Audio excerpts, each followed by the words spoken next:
Ito mga kapatid ko, matatandaan ninyo na sumakay ako dito sa ating kapatid na movie trailer, kay kapatid na Lito Ardesa. At ito nga ay natuwa ako kasi first time ko talaga nakasakay sa mga rider na ganito, maliban doon sa mga nakikibak-ride tayo. Ito kasi is yung parang panghanap buhay, at the same time ito ay atin siyang itinuro doon sa aking nakita noon na nadaanan ko sa part ng Kanaynay Avenue or Say Road, no? Ayan ay part ng Las Piñas na, so kalapitan lang siya ng boundary ng Parañaque at ng Las Piñas. At napansin ko kasi doon na yung kanyang gulong ay hindi na maganda. At sabi ko nga, daan tayo dito sa may Kanaynay Avenue na ito. Yun na nga yun. Tama nyo lang ako kung maliman ako dyan mga kapatid sa pangalan ng lugar na yan.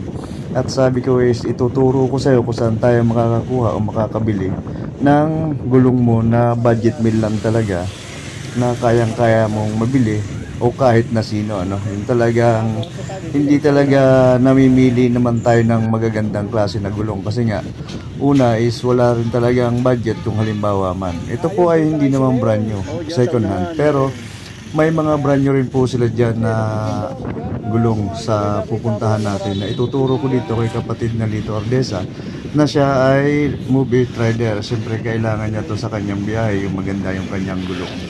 Kaya ito, yan na, napalapit na tayo at tayo nga ay lumagpas pa.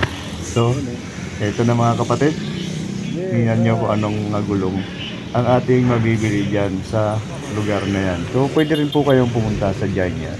Okay? Ayan ang kanilang mga gulong. Ayan na, nakapagpalit na si kapatid dito ng kanyang gulong. May tama. Papalta na. Asan yung pa ako? Asan yung pa ako? Ayun. Yung kalakalawang pa, oh. Oo, yun. Laki, oh. Dito. Tara. Numero 2. Agoy. Aray ko. Tapos yan ay labas na ang fly. Labas na ang bituka. Labas na ang bituka. Ayan, sana. Ayan, oh. Oh. Ayan, oh. Aray ko. Sulit. Sulit sa gamit. Kung kailan magpapalit na, napako pa. Buti nila. Ayan, dito kami sa katabi kami ni Bad Boy Racing. Shout out. Dito kami nagpapalit ng gulong kay Master. Mura ang gulong dito kaso ayaw ni Kuya magpa-vlog. Siyempre, makikilala si Kuya. Kilala daw.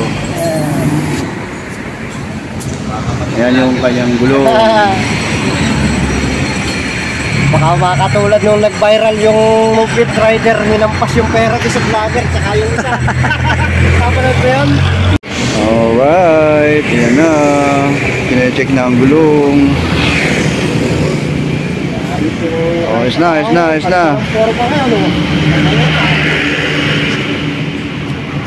Pwede na ulit, panghanap buhay.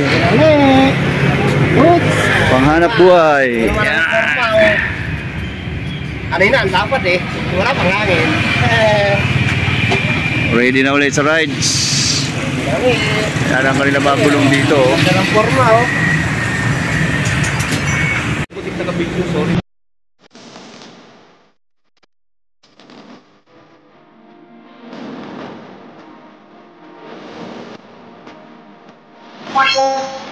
Watch it.